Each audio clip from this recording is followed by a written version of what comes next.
नमस्कार, home food Marathi या चॅनलवरती आपले स्वागत आहे। आज आपण गुढीपाडवा स्पेशल मस्त केसरयुक्त छान श्रीखंड बनवणार आहोत। चला तर रेसिपीला सुरुवात करूया। बघा मी 1 लिटरचे दूध आटून 3 पाव केलेले आहे। त्याचे मस्त छान घट्टसर दही लावून घेतलेले आहे। बघा किती छान मस्त दही तयार झालेले आहे। चम्मचच्या सहाय्याने आपण आता पूर्ण दही मोकळं करून घेऊया। त्यानंतर एक स्वच्छ कपडा घेतलेला आहे, एक चाळणी घेतलेली आहे आणि त्याखाली एक स्टीलचा बाउल घेतलेला आहे। आता ही संपूर्ण दही घालून घेऊया आणि त्याची एक छान पोटली बांधून घेऊया।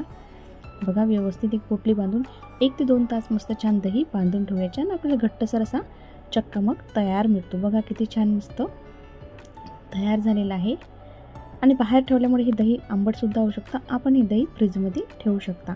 बघा काही मी साहित्य घेतलेले आहे। अर्धा कप मी दुधामध्ये केसर घालून घेतलेले आहे आणि काजू काही पिस्ताचे काप घेतलेले आहेत थोडेसे। 1 चम्मच मी विलायची पावडर घेतलेली आहे आणि 1 वाटी त्यामध्ये पिठी साखर घेतलेली आहे। चला तर आता श्रीखंड बनवायला घेऊया। बघा ती कालची जी पोटली फ्रीजमध्ये ठेवली होती ती काढलेली आहे। बघा किती छान मस्त घट्टसर आपला मस्त चक्का लागलेला आहे। बघा किती छान झालेला आहे मस्त। आता आपण जे हे दही घट्टसर जे तयार झालेलं आहे आपण हे छान मस्त आता एका चाळणीमध्ये या गाळून घेऊया। त्यामुळे आपल्याला छान जास्त फेटायची पण गरज पडणार नाही। आपल्याला छान क्रीमी असं मस्त श्रीखंड आपलं तयार होणार आहे। बघा छान किती घट्टसर तयार झालेलं आहे।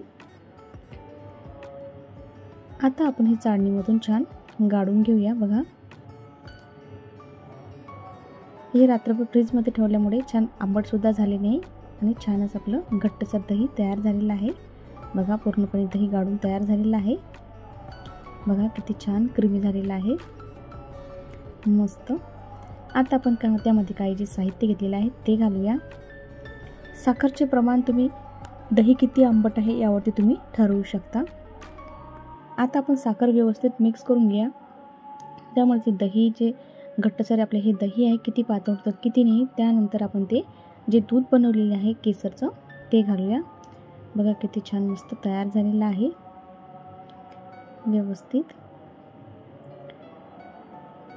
व्यवस्थित मिक्स झालेलं आहे। आता आपण त्यानुसार आवश्यकतेनुसार एक केसरचं दूध आहे ते घालूया।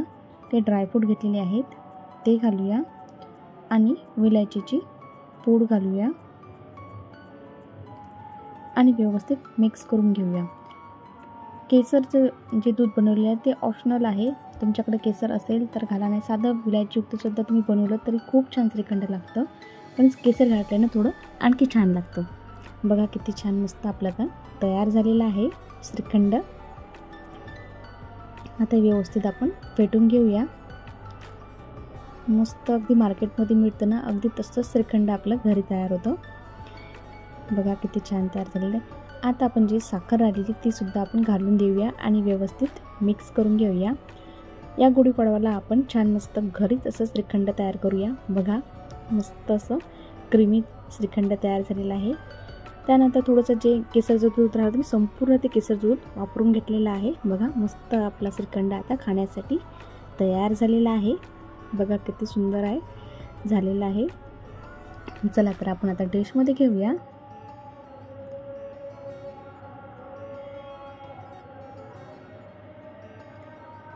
आता त्यामध्ये आपण गार्निशिंगसाठी काही ड्रायफ्रूट ठेवलेले आहेत ते घालूया।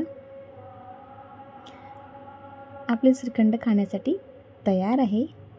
रेसिपी आवडली असेल तर लाईक आणि सबस्क्राईब करायला विसरू नका आणि कमेंटद्वारे कळवा की रेसिपी कशी वाटली आहे। थँक्यू।